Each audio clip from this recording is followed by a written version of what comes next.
तो let's solve part 3, है ना। तो हम 51 क्वेश्चन से स्टार्ट करते हैं। तो हमारे पास एक ट्रांजेक्शन है TA holds lock on same some data item which is D, ठीक है।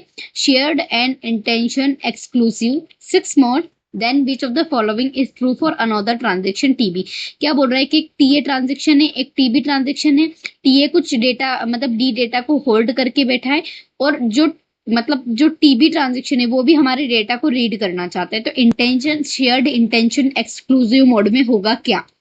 तो देखो, जब भी आप बात करते हो अगर टीए कुछ होल्ड करके बैठा है, ठीक है, या टीए कुछ होल्ड करके रख रहा है, तो मतलब जब भी टीबी उस लॉक को कैसे पढ़ेगा, तो देखो वो शेयर्ड मोड यूज नहीं कर सकता है ना, क्योंकि उसने ऑलरेडी होल्ड कर रखा है, क्योंकि वो कुछ शेयर ही नहीं कर पाएगा, क्योंकि राइट वाला डेटा मतलब जो राइट करने का हक सिर्फ इसको है, टीए को, क्योंकि उसने रख रखा है अभी। टीबी की बात करते हैं तो TB lock in exclusive mode बिल्कुल नहीं, ना तो वो शेयर कर सकता है, ना ही एक्सक्लूसिव कर सकता है। टीबी के ना lock the intention exclusive IX mode, तो बिल्कुल नहीं, ये भी गलत हो जाएगा, क्योंकि ना तो वो एक्सक्लूसिव कर सकता है। बट हाँ, TB can intention shared mode, है ना, इस मोड को वो यूज कर सकता है। तो देखो, इस टाइप के क्वेश्चन के लिए आपको सारे मोड्स का पता होना चाहिए कि कौन सा मोड क्या काम करता है। तो यहाँ पर हम थोड़ा सा देख लेते हैं। यहाँ पे 6 मोड, आईएस मोड, है ना, आई एक्स मोड, एस मोड और एक्स, है ना। तो आप देखो 6 लॉक सबसे पहले कंपेटिबल होता है आईएस लॉक के लिए for another transaction. IS lock की बात करते हैं तो ये हमारे ट्रांजेक्शन को इंडिकेट करता है, जिसमें हम शेयर लॉक्स की बात करते हैं, अगर हमने कोई सब रिसोर्सेज पे कुछ शेयर लॉक लगा रखे, ठीक है। आई एक्स की बात करते हैं तो आई एक्स मतलब क्या होता है, indicate intent to acquire the exclusive lock, है ना। एक्स मतलब exclusive locks on sub resources, ठीक है। क्लियर है, आगे बढ़ते हैं। एस लॉक यानी शेयर्ड लॉक, आप समझ सकते हैं ना, शेयर्ड एक्सेस की बात में, ये शेयर्ड एक्सेस करने से प्रिवेंट करता है, मतलब आप किसी अगर इसने ये लॉक रख रखा है तो ये किसी और को शेयर नहीं करने देगा। क्लियर है। एक्स की बात करते हैं ना, एक्सक्लूसिव, अपने रिसोर्सेज पे इसने एक्सक्लूसिव लॉक्स लगा रखे हैं, जिससे ये अनदर लॉक्स को प्रिवेंट करता है। तो दिस इज अबाउट दिस, है ना। 6 मोड्स आपको पता होने चाहिए, इसकी बेसिस पे आप सारे क्वेश्चंस कर लेंगे, ठीक है। तो बढ़ते हैं नेक्स्ट क्वेश्चन की ओर, विच इज क्वेश्चन नंबर 52, ठीक है। तो 52 क्वेश्चन में हमको कुछ स्टेटमेंट्स दिए हुए हैं जो हमको बताना है कि कौन सा ट्रू है। तो सबसे पहला क्वेश्चन आता है हमारा, painters algorithm is called depth sort algorithm. बिल्कुल ट्रू है, पेंटर्स एल्गोरिथम हमेशा क्या करती है, बहुत डेप्थ सॉर्ट एल्गोरिथम को यूज करती है, यानी कि आप बिल्कुल डेप्थ तक जाओगे, मतलब जैसे हम करते हैं ना, लाइक ब्रेथ फर्स्ट, है ना, यहाँ से डेप्थ में जाते हैं, तो ये वाली चीज हो जाएगी, ठीक है। नेक्स्ट आता है हमारे पास, Gouraud shading is on interpolating shading method, ठीक है। तो दिस इज ट्रू, ये वही यूज करती है। तो आपको बस पता होना चाहिए कि गॉड जो है वो, गॉड शेडिंग जो है इंटरपोलेटिंग शेडिंग को यूज करती है, ठीक है। अब Gouraud shading is an average shading method, तो बिल्कुल नहीं, है ना। ये जब अगर ये यूज कर रही है इंटरपोलेटिंग, तो गॉड शेडिंग जो है वो एवरेज शेडिंग मेथड को बिल्कुल भी यूज नहीं करेगी। नाउ लास्ट है, Z buffer algorithm finds the largest depth value. तो मैं आपको बता दूं कि जेड बफर एल्गोरिथम लार्जेस्ट में स्मॉलेस्ट डेप्थ को फाइंड आउट करती है, ठीक है। तो this statement is also wrong, तो हमारा करेक्ट आंसर जगह option number A, which is a और बी, है ना। और जेड बफर को आप, है ना, डेप्थ बफरिंग भी बोलते हो, ठीक है। डेप्थ वैल्यू को तो फाइंड करती है, बट ये स्मॉलेस्ट को फाइंड करती है। तो this statement is wrong specially, ठीक है। बढ़ते हैं नेक्स्ट क्वेश्चन की और, विच इज क्वेश्चन नंबर हमारा 53, ठीक है। तो 53 में वापस आपको असर्शन का क्वेश्चन दे रखा है, हमको असर्शन दे रखा है, एसिमेट्रिक की क्रिप्टोग्राफी सिग्निफिकेंट स्लोवर देना सिमेट्रिक की क्रिप्टोग्राफी, ठीक है। एसिमेट्रिक की जो है is based on the complex mathematical structure on secure data. क्या बोल रहा है कि एसिमेट्रिक की जो है वो स्लोअर होती है सिमेट्रिक से, तो बिल्कुल ट्रू है। क्यों, क्योंकि देखो आप भी जानते हैं कि जो सिमेट्रिक की है ना, वो हमारे लिए पब्लिक और प्राइवेट दोनों की का यूज करती है, वहीं एसिमेट्रिक की जो होती है वो पब्लिक की का यूज करती है सिर्फ, है ना। तो इसीलिए हम यहाँ पर बात कर सकते हैं कि ये ज्यादा सिक्योर्ड है ना, मतलब, ठीक है। और यहाँ पर असिमेट्रिक की जो होती है वो क्या होती है, based on the complex mathematical structure, बिल्कुल ये है ना, मैथमेटिकल स्ट्रक्चर पे बेस्ड होती है डेटा को सिक्योर करने के लिए। तो हमको पता होना चाहिए कि यहाँ पर हम एसिमेट्रिक की को मैथमेटिकल डेटा से कनेक्ट करते हैं, ठीक है। नेक्स्ट क्वेश्चन की ओर बढ़ते हैं, विच इज क्वेश्चन नंबर 54, ठीक है। तो 54 हमारा कहता है कि अगर मैं बात करूं यहाँ पर, what is the super block object of represent the virtual file system of Linux OS.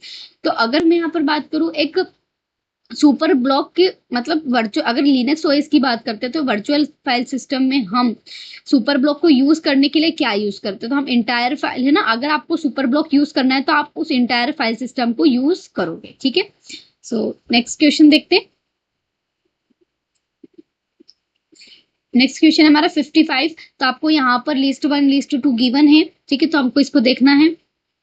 तो सबसे पहले आता है एसएमटीपी, बीजीपी, टीसीपी और पी, है ना, पॉइंट टू पॉइंट। तो देखो अगर मैं आपको क्लियरली बताऊं कि जिसने मेरी डेटा कम्युनिकेशन वाली सीरीज देखी कंप्यूटर नेटवर्क वाली, तो ये वो आसानी से सॉल्व कर देंगे, ठीक है। तो यहाँ पर आता है सबसे पहले एसएमटीपी यानी simple mail transfer protocol which is called, है ना, विच इज कॉल्ड बाय, ठीक है, दिस। बीजीपी आप जानते हैं नेटवर्क लेयर पे काम करती है। टीसीपी आईपी ट्रांसपोर्ट लेयर, है ना, टीसीपी यानी कि ट्रांसमिशन कंट्रोल प्रोटोकॉल, और पीपी यानी point two point control protocol which is data link layer पे। तो दिस इज अबाउट दिस, है ना, आपको पता होना चाहिए, ये इंपॉर्टेंट है, ये तो पूछे ही जाते हैं हर बार। नेक्स्ट बढ़ते हैं हमारे नेक्स्ट क्वेश्चन की और, विच इज क्वेश्चन नंबर 56। तो यहाँ पर ये तो इस बार तो बहुत ही अलग टाइप का क्वेश्चन आया था, ये पहली बार देखने को मिला इस टाइप का क्वेश्चन। तो ये अक्सर पूछे नहीं जाते, तो आपको इतना घबराने की जरूरत नहीं, बाकी आपने ये सब 10th 12th में पढ़े होंगे। तो वन शीटेड हाइपरबोलिक का फॉर्मूला क्या होता है, डायरेक्टली फॉर्मूला पूछा है ना। तो एक का सेकेंड मतलब ये वाला हो जाएगा, है ना। तो यहाँ पर आपने एक्स वाई और जेड तीनों का मतलब एक्स और वाई का स्क्वायर करके उसको प्लस कर देंगे, माइनस जेड स्क्वायर करेंगे और 1 आपका आएगा। तो ये डायरेक्टली फॉर्मूले से रिलेटेड क्वेश्चन है, तो आपको पता होना चाहिए। तो बी का हमारे पास हो जाएगा फोर्थ, है ना, टू शीटेड हाइपरबोलिक में आपको क्या हो जाएगा, जेड वाला आगे आ जाएगा और ये बाकी पीछे चल जाएंगे, और इसमें हम माइनस का यूज करेंगे, ठीक है ना। एलिपिटिक पैराबोलिड जो है ना, उसमें हम क्या करेंगे, पहला वाला हमारा करेक्ट आंसर हो जाएगा, जिसके अंदर हम कांस्टेंट को यूज करते हैं, और हाइपरबोलिक में आप जानते हैं माइनस को यूज करते हैं। तो देखो मैं हाइपरबोलिक की आपको ट्रिक बता सकती हूँ, जिसमें एच में आपको माइनस आ रहा है, तो आपको पता होना चाहिए कि बस इसमें माइनस यूज होगा। और ए जो ई है इसमें 3 बार ऐसे ऐसे आ रहे हैं, तो आप समझ जाना कि 3 बार आ रहे हैं, इसका मतलब ये सम हो जाएगा, ठीक है। तो आप इसको थोड़ा सा ऐसे ट्रिक से याद रख सकते हो, अदरवाइज इंपॉर्टेंट नहीं है, क्योंकि हर बार इस टाइप के नहीं पूछे जाएंगे। आगे बढ़ते हैं नेक्स्ट क्वेश्चन की और, विच इज क्वेश्चन नंबर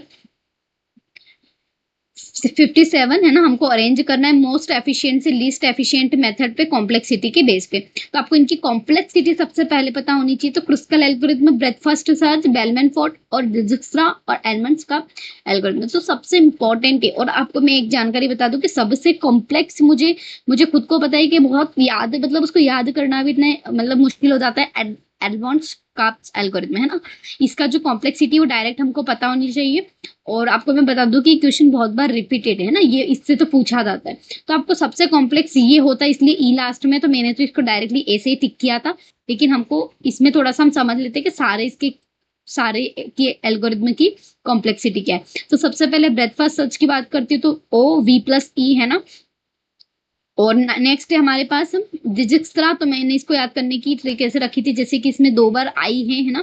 तो यहाँ पर हम इसमें वी स्क्वायर को यूज करते हैं कभी कभी, तो आपको इसके थोड़ा ध्यान रखना पड़ेगा, है ना। वी लॉग वी, है ना। Kruskal algorithm E log V, ठीक है। बेलमैन फोर्ड, देखो यहाँ पर है ना बेलमैन फोर्ड, तो वी और यहाँ पर स्टार है ना, डॉट को आप स्टार भी कभी कभी आपको स्टार देखने को भी मिल सकता है। तो it's like a bell.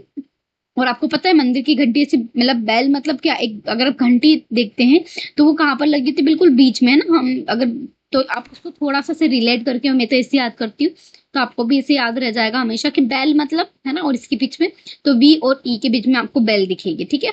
Next elements का एल्गोरिथम, तो मैंने आपको बताया था कि वी ई स्क्वायर, है ना। तो यहाँ पर 2 बार ई आ रहा है, आपको ई से ध्यान रखना है बस कि ई स्क्वायर होगा, क्लियर है।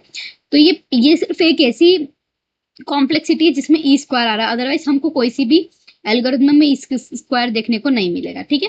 बढ़ते हैं नेक्स्ट क्वेश्चन की और, which is question number 58 sorry. तो 58 क्वेश्चन क्या कह रहा है कि हमको वापिस अदर्शन, देखा कितने क्वेश्चन आए हैं अदर्शन से। यहाँ पर हमको एक दे रखा है, ए की पावर एन, बी की पावर एन, सी की power n is greater than equal to 0, less than equal, हाँ ग्रेटर देन इक्वल टू 0, और it is accepted by linear boundary method. और आप जानते हैं कि एलबीए कौन यूज करता है ना।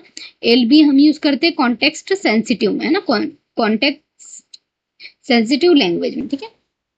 तो यहाँ पर linear bond automata is recognize exactly the class of context sensitive, बिल्कुल ट्रू है। और मैं आपको एक और चीज बता दूं कि जब भी आपको यहाँ पर तीन सेम, जब भी हमको अगर मान लो एन की जगह एन दे सेम दे रखा है ना, तो आपको तीन सेम दे रखे हैं। तो जब आप एक से ज्यादा मतलब तीन अलग अलग वेरिएबल दे रखे हैं हमको, आप ध्यान से देखो, ए दे रखा है, फिर बी दे रखा है और फिर सी दे रखा है, और तीनों की पावर सेम है, तो इस टाइप की कंडीशन आप हमेशा ध्यान रखें, कॉन्टेक्स्ट सेंसिटिव को रिप्रेजेंट करती है। क्लियर है? आगे बढ़ते हैं नेक्स्ट क्वेश्चन की ओर। तो आपको यहाँ पर दे रखा है कुछ, आपको यहाँ पे मेज कॉलम दे रखे हैं, हाँ, और आपको बताना है कि कौन सा इसका करेक्ट है। तो यहाँ पर अगर मैं बात करूँ, सबसे पहले 8 की iOS है ना, स्कोप रिजोल्यूशन ऑपरेटर लगा रखा है, 8 लिख रखा है, तो 8 का मतलब क्या हो जाएगा, हम क्या करेंगे यहाँ पर एंड ऑफ द फाइल, है ना, फाइल ऑन ओपनिंग, ठीक है, यहाँ पर end of the file. Next, तो अगर इनकी बात कर रही हो तो हम फाइल को रीडिंग कर रहे हैं ओनली, है ना। नो क्रिएट मतलब क्या हो जाएगा, ओपन फेल्स हो गया, डज नॉट एग्जिस्ट, है ना, क्योंकि वो क्रिएट ही नहीं हुई। और नॉट रिप्लेस, तो आप रिप्लेस नहीं कर सकते, तो open fails file is already exist. Open fail हो गया क्योंकि मतलब अगर आपने रिप्लेस कर दिया तो वो फेल तो एग्जिस्ट तो करेगी, लेकिन मतलब अगर मान लो आपने कुछ और नाम दिया था तो वो उसको वो ओपन नहीं कर पाएगी, ठीक है। तो ठीक है, नेक्स्ट क्वेश्चन की ओर बढ़ते हैं। तो अगला क्वेश्चन है हमारा, question number statement space question है, which is non regular using pumping lemma, ठीक है। तो यहाँ पर हमको बताना है, ऑर्डर बताना है हमको। तो सबसे पहला क्या हो जाएगा कि assuming the language is regular, क्योंकि आप जब पंपिंग लेमा को यूज करते हो तो आप वहां पर बताते हो कि हमारी जो लैंग्वेज है वो क्या है, मतलब नॉट रेगुलर, ठीक है।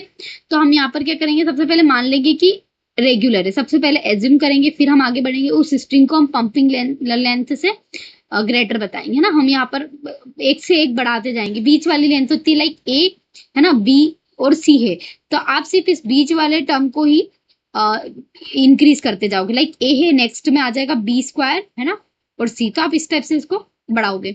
नेक्स्ट आता है हमारे पास थर्ड आती split x y z satisfying the pumping lemma condition, मैंने आपको बता दिया, है ना, हम स्प्लिट करेंगे इसको। और फिर show contraction with when pumping lemma is y, तो अगर मान लो एक्स वाई जेड लिया है, मैंने यहाँ पे ABCD लिया, तो यहाँ पे हम वाई को ही हमेशा क्या करेंगे, कॉन्ट्राडिक्ट करेंगे, यानी कि बढ़ा दे जाएंगे। तो दिस इज अबाउट दिस, आपको बस ये कंडीशंस पता होनी चाहिए। और एज्यूमिंग हम सबसे पहले रेगुलर इसलिए मान लें क्योंकि हम इसको प्रूफ करेंगे ना, तो ये नॉट रेगुलर बताएगा, ठीक है। सो बढ़ते नेक्स्ट क्वेश्चन की ओर, विच इज क्वेश्चन नंबर हमारा है 60, ठीक है। तो 60 क्वेश्चन क्या बोल रहा है कि आपको लेक्सिकल एनालिसिस को करेक्ट सीक्वेंस में करना है। तो सबसे पहले आप जानते हैं कि हम क्या करते हैं, बफरिंग फ्रॉम रीडिंग, देखो सबसे पहले हमारा आता है buffering and reading source characters, आप कैरेक्टर्स को रीड कर रहे हो, है ना, यहाँ पर। उसके बाद हम क्या करेंगे, सबसे पहले तो ऑब्वियस सी बात है ना, आप उस रीड सोर्स को रीड कर रहे हो, है ना, बफरिंग। नेक्स्ट आता है हमारे पास, क्योंकि आप सिर्फ लेक्सिकल फेस को पढ़ रहे हो ना, यहाँ पर हमारे पास कंपाइलर की फेस नहीं है, तो सबसे पहले हम उस सोर्स को पढ़ेंगे। सेकंड पे हम क्या करेंगे, सारी वाइट स्पेस को हटाएंगे, ठीक है, तो फर्स्ट पे हो जाएगा, सेकंड पे हम वाइट स्पेस को हटाएंगे, थर्ड पे हम क्या करेंगे, टोकनाइज करेंगे, उसको टोकन में कन्वर्ट करेंगे, और फोर्थ पे करेंगे टोकन पास कर देंगे किसको, पार्सर को। तो ये हमारी चौथी स्टेप हो जाएगी। तो आपको अगर पता है तो आप डायरेक्टली टोकन जनरेशन नहीं करते हो कभी भी, है ना, पहले हम टोकन जनरेट करने से पहले हम उसको व्हाइट स्पेस को हटाएंगे, उससे भी पहले हम पहले तो सोर्स को पढ़ेंगे ना। तो ठीक है, तो ये सीक्वेंस इसका हो जाएगा correct answer.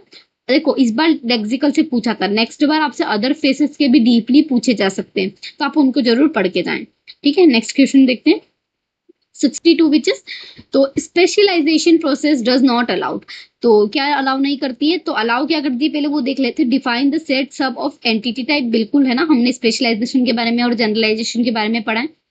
establish addition specific attributes with each subclasses, definitely, ठीक है। to establish additional specific relation types between each subclasses and entity type, ये तीनों ही बताती है, लेकिन वो to be defined generalized entity type ये किसका काम है, ये जनरलाइजेशन का काम है, तो स्पेशलाइजेशन ये सब नहीं बताएगी। सो करेक्ट आंसर हो जाएगा ऑप्शन नंबर सी, ठीक है। नेक्स्ट क्वेश्चन की ओर बढ़ते हैं, विच इज क्वेश्चन नंबर 63। तो 63 हमारा क्या बोलता है कि हमको इनपुट और आउटपुट दे रखे हैं। देखो लेक्सिकल फेज से 3 क्वेश्चन देखने को मिले, भी 3 से 4 क्वेश्चन मैंने देख लिए। Syntax tree, character stream, token stream और इंटरमीडिएशन रिप्रेजेंटेशन। तो सबसे पहले अगर मैं बात करूं कैरेक्टर स्ट्रीम, है ना, टोकन से भी छोटा क्या होता है, कैरेक्टर होता है, तो हम कैरेक्टर को किससे मिलाएंगे, लेक्सिकल से, ठीक है।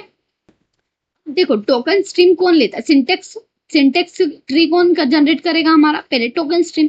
तो टोकन स्ट्रीम के बाद देखो कैरेक्टर स्ट्रीम हो गया, इसके बाद क्या होगा, टोकन स्ट्रीम सबसे पहले। आपको कभी डाउट हो तो इस टाइप से कभी लिख लिया करो तो जल्दी सॉल्व हो जाएगा, ठीक है। टोकन स्ट्रीम के बाद हम क्या करेंगे, सिंटेक्स बनाएंगे, क्लियर है। और सिंटेक्स के बाद हम क्या करेंगे, सिंटेक्स के बाद इंटरमीडिएटेड रिप्रेजेंटेशन, ठीक है। आइए, है ना, आप अपनी कॉपी में लिख लें अगर एग्जाम टाइम में जब आप सॉल्व करते हैं तो। और फिर हम यहाँ पर डायरेक्टली कैरेक्टर स्ट्रीम सबसे पहला क्या आ जाएगा, आप सबको भूल जाओ, है ना। यहाँ पर अगर हम सबको मिटा देते हैं तो हम सबको भूल जाते, तो आप सबसे पहले अगर आपको फेस पता है तो सबसे पहला फेस आता है विच इज लेक्सिकल एनालाइजर, ठीक है। सेकेंड आता है हमारा सिंटेक्स एनालाइजर, ठीक है।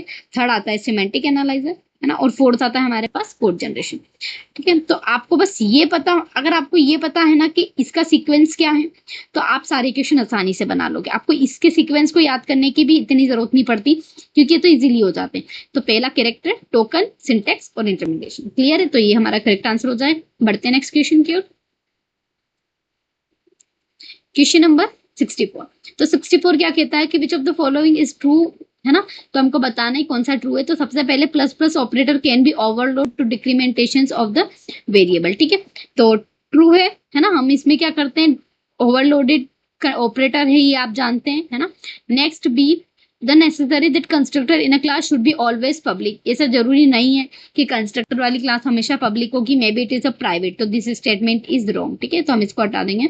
ए size of the object is equal to sum of sizes of data members and member function. तो ऐसा तो हो ही नहीं सकता, बिल्कुल करेक्ट है, क्योंकि आप भी जानते हैं कि ऑब्जेक्ट का साइज कभी भी डेटा मेंबर और मेंबर फंक्शन से कंपैरिजन किया ही नहीं जाता है, ठीक है।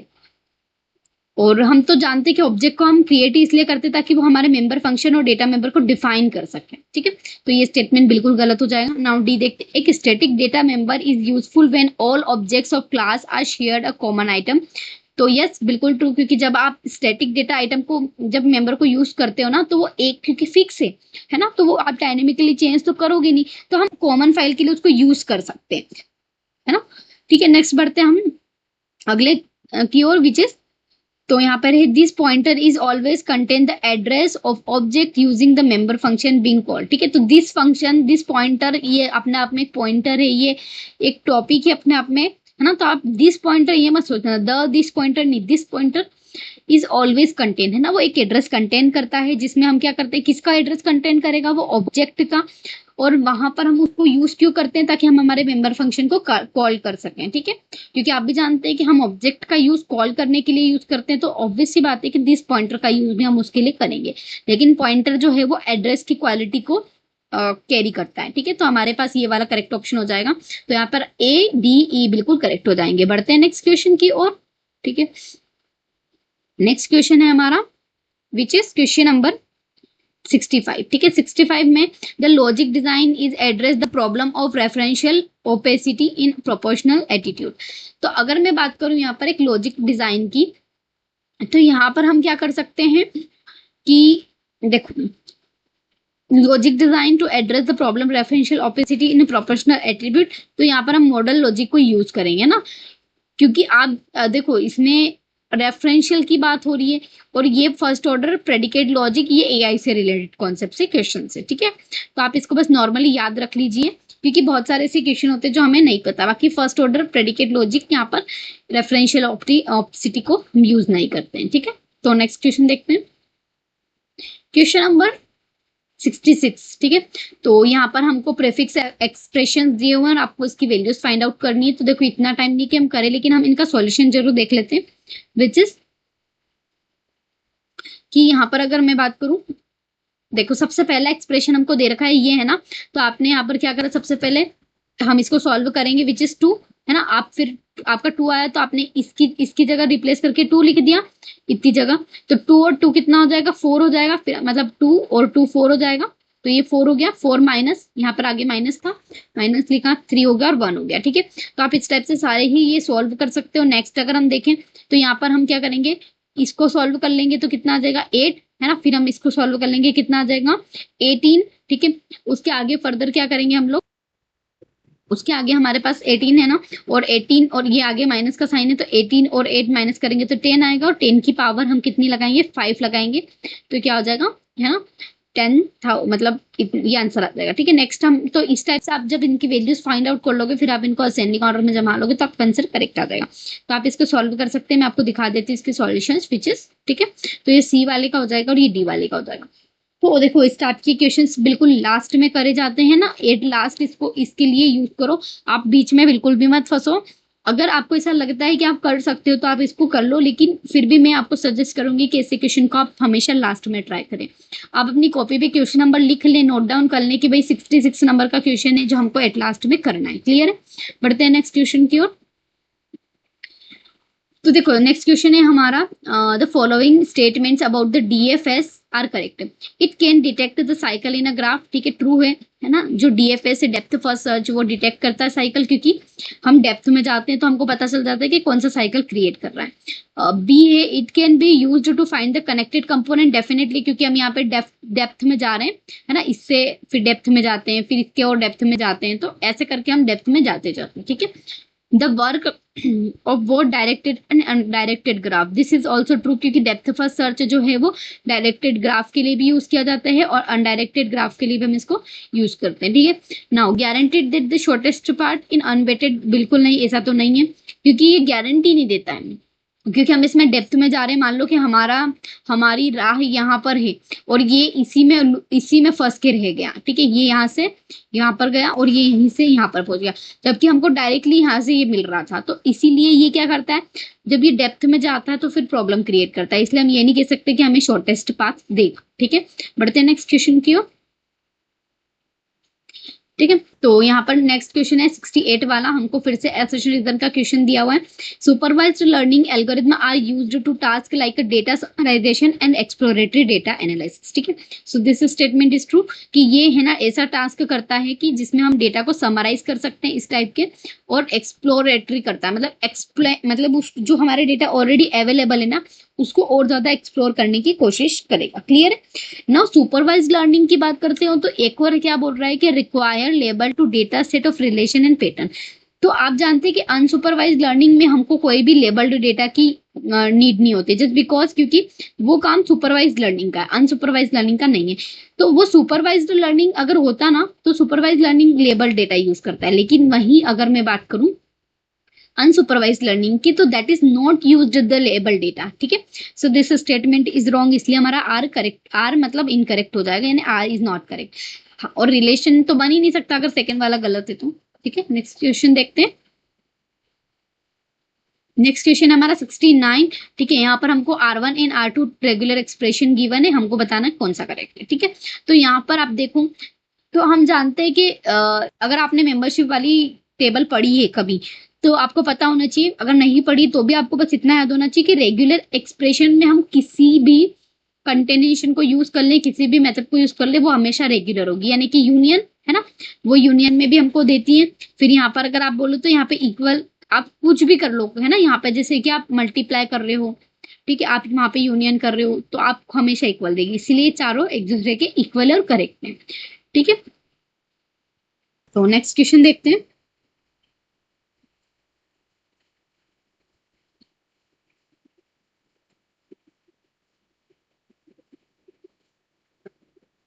नेक्स्ट क्वेश्चन है हमारा 70। ठीक है, तो 70 क्वेश्चन हमको दे रखा है, विच of the following can not be accepted by push down automata. ठीक है, तो हमको बताना है इसमें से कौन सा पुश डाउन ऑटोमेटा एक्सेप्ट नहीं करेगा। तो पुश डाउन ऑटोमेटा आप जानते हैं कहाँ पर यूज करते हैं हम लोग, CSL में, है ना।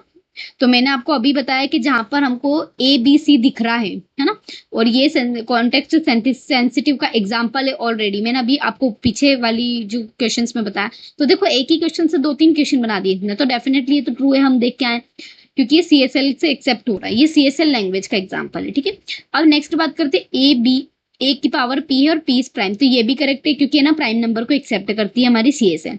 नाउ अगर मैं बात करूँ तो L मतलब जो वर्ड है और हम रिवर्स कर रहे हैं उसको, तो ये जो है ये एक्सेप्ट नहीं होगी, कॉन्टेक्स्ट फ्री एक्सेप्ट करेगा। ठीक है, नाउ अगर मैं बात करती हूँ इसकी तो नेक्स्ट हमारा वर्ड, और यहाँ पर हम दोनों को इक्वल रख रहे हैं तो ये भी बिल्कुल इनकरेक्ट हो जाएगा, जस्ट बिकॉज ये भी हम कॉन्टेक्स्ट फ्री यूज करता है। ठीक है, नेक्स्ट देखते हैं हमारे पास, तो यहाँ पर है हमारे पास ANM, है ना, तो यहाँ पर तो नंबर ही डिफरेंट आ गया, मतलब ए बी सी तो अलग है ही सारी, तो हमको ये तो चल रहा है, लेकिन ऊपर की उसकी पावर जो है वो सेम होनी चाहिए, और यहाँ पर जैसे कि सेम है ना, तो यहाँ पर सेम नहीं है, यहाँ पर हमको चेंज करना पड़ रहा है, तो इसीलिए हम इसको क्या बोल सकते हैं कि कॉन्टेक्स्ट सेंसिटिव नहीं है। ठीक है, सो ठीक है, तो इस हिसाब से हमारा ए और बी बिल्कुल कॉन्टेक्स्ट सेंसिटिव हो जाएगा।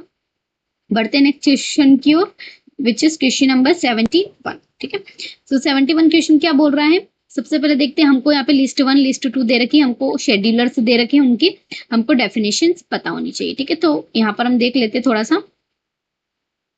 सबसे पहले शॉर्ट टर्म शेड्यूलर की बात करते हैं, तो यहीं से हम हमारा कॉन्सेप्ट क्लियर कर लेंगे कि विच इज सेकंड, है ना, तो select which process should be executed the next allocated CPU time. ठीक है, तो हम शॉर्ट टर्म शेड्यूलर है वो क्या यूज करता है, वो एग्जीक्यूट करेगा उस नेक्स्ट एलोकेटेड सीपीयू टाइम, जिसने मतलब सीपीयू टाइम को नेक्स्ट प्रोसेस के लिए एलोकेट कर रखा हो। मीडियम टर्म शेड्यूलर क्या करता है, तो मैनेज करता है the degree of multi programming by swapping process between main memory and disk storage. तो मीडियम टर्म शेड्यूलर देखो, इसका एम आपको डिफाइन कर देगा कि भाई ये स्वैपिंग कर रहा है, और हम भी जानते हैं कि स्वैपिंग किसके बीच में होती है, प्रोसेसर्स के बीच में होती है, और मेन मेमोरी और डिस्क शेड्यूलिंग के बीच में होती है। ठीक है, नेक्स्ट आता है long term scheduler. Long term scheduler जो है वो डिटरमाइन करता है प्रोसेस को are added to system execution and place them ready queue, उनको रेडी क्यू में डालता है, क्योंकि लॉन्ग टर्म शेड्यूलर है तो ये लंबे समय के लिए वेट करवा सकता है। ठीक है, इनपुट आउटपुट शेड्यूलर आप जानते हैं, तो ये सबसे सिंपल शेड्यूलर है जो इनपुट आउटपुट को यूज करता है और ऑपरेशंस परफॉर्म करता है। ठीक है, तो आपको यहीं से हमारी डेफिनेशंस भी क्लियर हो गई होंगी। ठीक है, तो बढ़ते हैं नेक्स्ट क्वेश्चन की, विच इज क्वेश्चन नंबर 72।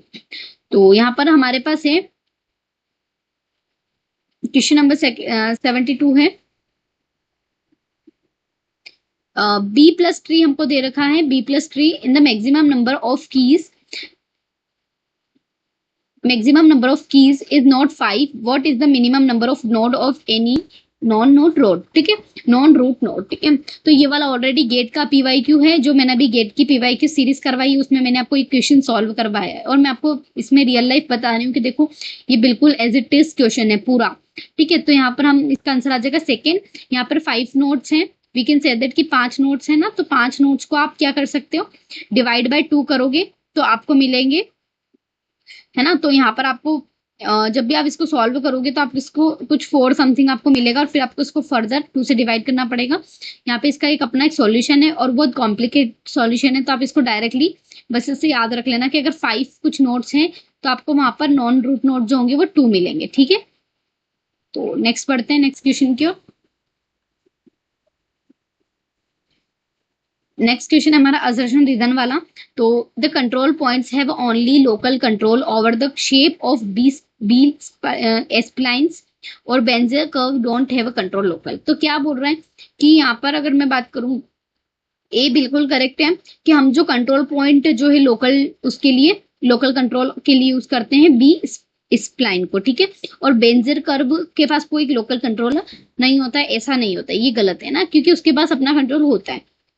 तो हम बात कर सकते हैं अगर बी स्प्लाइंस की, तो इसका जो मतलब अगर बात करते हो हम इसको कंट्रोल करने के लिए, पॉइंट्स को कंट्रोल करने के लिए, जैसे कि अगर ये पॉइंट है ना, तो हम इसको, इनके 4 पॉइंट्स हैं और हम इसको कंट्रोल करते हैं, तो इसके लिए हम किसको यूज करते हैं, बी स्प्लाइंस को। ठीक है, तो बढ़ते हैं नेक्स्ट क्वेश्चन की, और क्वेश्चन नंबर 74।